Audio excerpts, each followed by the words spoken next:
دیکھیں دین جو ہے نا، دین یہ بندہ اپنی عقل سے، اپنے ادراک سے صحیح معنوں میں نہیں سیکھ سکتا جب تک من جانب اللہ جو وحی الہی اللہ نے اپنے نبیوں پہ اتاری ہے اس کا مطالعہ نہ کرے۔ انبیاء کا علم وہ بھی من جانب اللہ ہوتا ہے، یعنی کوئی نبی دین دنیا کے کسی فرد سے نہیں سیکھتا، یعنی محمد الرسول اللہ صلی اللہ علیہ وسلم کسی سکول، کسی کالج، کسی یونیورسٹی، کسی استاد کے پاس زندگی میں دین سیکھنے نہیں گئے۔ آپ کا علم گاڈ گفٹڈ تھا، اللہ کی طرف سے تھا، یا اللہ نے فرشتے کے ذریعے آپ پہ چیزیں نازل کی، بھیجی آپ کو۔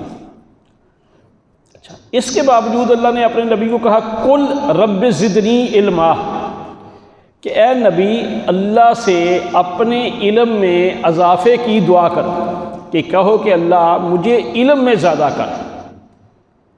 اچھا، اب ایک تو ہے امام الانبیاء حضرت محمد الرسول اللہ صلی اللہ علیہ وسلم۔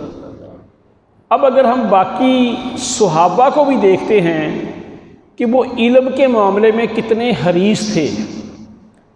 حضرت ابو ہریرہ رضی اللہ تعالیٰ عنہ بھوک اور پیاس کی بنا پہ نڈھال بھی پڑے رہتے، لیکن اللہ کے رسول صلی اللہ علیہ وسلم کے پاس سے نہ جاتے کہ کوئی سائل آئے گا، آپ سے کوئی بات پوچھے گا، میں اس بات سے محروم رہ جوں گا۔ ایسے ہی صحیح بخاری کتاب العلم میں ہے کہ ایک صحابی کو پتہ چلا کہ فلاں بندے کو ایک حدیث یاد ہے، تو انہوں نے 1 مہینے کا سفر کیا، یعنی ایک حدیث سیکھنے کے لیے مہینے کا سفر کیا۔ ایسے ہی ایک صحابی نے، اسے پتہ چلا کہ فلاں بندے کو ایک حدیث یاد ہے، تو وہ سفر لمبا تھا، انہوں نے اس کے لیے اونٹ خریدا۔ پھر خضر علیہ السلام اور موسیٰ علیہ السلام کا واقعہ، جب موسیٰ علیہ السلام کو پتہ چلا کہ مجھ سے بھی زیادہ علم والا کوئی بندہ ہے، کوئی فرد ہے، تو انہوں نے قرآن پاک میں ہے کہ اگر مجھے سالوں برسوں بھی پیدل چلنا پڑے تو میں وہاں ضرور پہنچوں گا۔ حالانکہ خود موسیٰ علیہ السلام پیغمبر تھے، اور خضر علیہ السلام بھی، جو زیادہ جمہور علماء ہے اسی طرف گئے ہیں کہ وہ بھی پیغمبر تھے۔ ہاں، یہ تو سبھی متفق ہیں کہ اگر پیغمبر نہیں بھی تھے ان کو علم اللہ نے دیا تھا، یعنی من جانب اللہ تھا ان کا بھی علم، اب وہ بھی وہاں پہ پہنچے۔ ایسے ہی ہمارے اسلاف نے بڑے لمبے لمبے سفر کیے، جیسا کہ امام بخاری، یہ جو رشیا کی ریاستیں ہیں، تاشقند، سمرقند، بخارا، یہ کہاں ہیں؟ جہاں سے عراق، شام، کتنے انہوں نے اس زمانے میں پیدل سفر کیے۔ ایسے ہی دیگر محدثین تھے، بلکہ یہ حقیقی واقعہ ہے آج کے دور کا۔ حافظ سعید صاحب کے جو سسر پروفیسر عبداللہ صاحب تھے، بہت ذہین آدمی تھے، لیکن نہ اپنا نام نہیں شو کرتے تھے۔ بہت ساری کتابیں لکھی، لیکن کسی کتاب پہ اپنا نام بھی نہیں لکھتے تھے۔ اوپر لکھ دیتے تھے کہ ایک محقق کے قلم سے، ایک اہل علم کے قلم سے۔ اگر ہم کہیں تقریر پہ ان کا کوئی نام لے لیتا اس کو بھی ڈانٹ دیتے۔ یہ علی گڑھ میں پڑھا کرتے تھے۔ کہتے جب میں علی گڑھ کالج میں پڑھتا تھا تو ایک امتحان ہوتا تھا مقابلے کا، وہ کہتے انہوں نے ٹاپ کیا تھا۔ 8ویں کلاس میں جب پڑھتے تھے کہتے تھے میں ڈکشنری انگریزی کی اٹھا کے دیکھتا تھا کہ کوئی ڈکشنری کا لفظ ایسا نہیں ہوتا تھا جس کا مجھے معنی نہ آتا ہو۔ کہتے ایک بہت اتھینٹک عالم تھا، اس سے میں نے ٹائم مانگا کہ مجھے پڑھنے کے لیے ٹائم دو، اس نے کہا جی میرے پاس ٹائم نہیں ہے۔ کہتے میں نے بہت اصرار کیا، تو جب میں نے بہت اصرار کیا میرے خلوص کی بنا پہ اس نے کہا کہ پھر میں تہجد پڑھتا ہوں، تو آپ تہجد ٹائم میرے پاس آ جا کرو، تو میں تہجد کے نفل کم پڑھ لیا کروں گا، آپ کو پڑھا دیا کروں گا۔ وہ بتاتے ہیں کہ علی گڑھ سے 5 کلومیٹر 3 میل تہجد ٹائم میں پیدل جاتا، تہجد ٹائم وہاں پڑھتا بیٹھتا، ان سے پڑھ کے پھر دوبارہ علی گڑھ اپنے کالج میں آتا۔ یعنی یہ ہمارے آج کل کے بچوں کو جہاں ہمیں چند دن بیٹھنا مشکل ہوتا ہے، ایسے ہی ان کے والد مولانا نور محمد صاحب ان کا نام تھا۔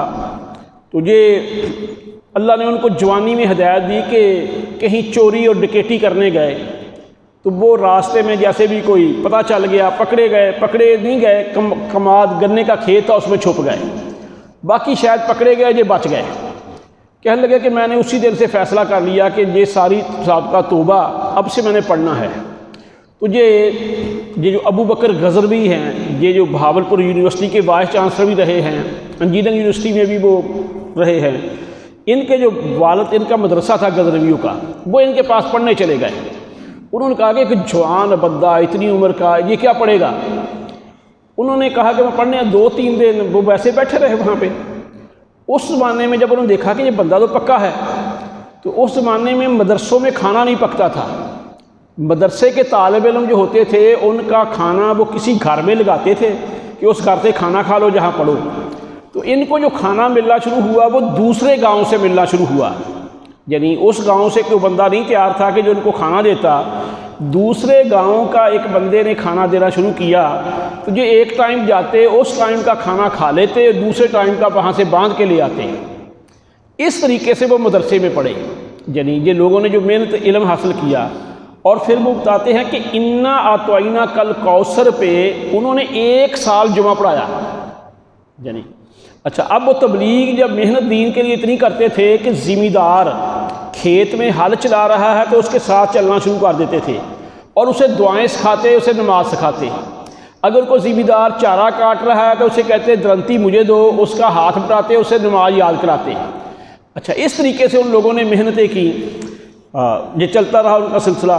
پھر دین کے معاملے میں پیسے لینے کے بارے میں بہت خلاف تھے، لیتے ہی نہیں تھے، سادگی بڑی تھی۔ تو ایک دفعہ ان کے غزرویوں کے ہی مدرسے کا کوئی عالم آ گیا، اس وقت علماء اچکر پہنتے تھے، کھنڈی وغیرہ رکھتے تھے، سر پہ اکثر جناح کیپ رکھتے تھے۔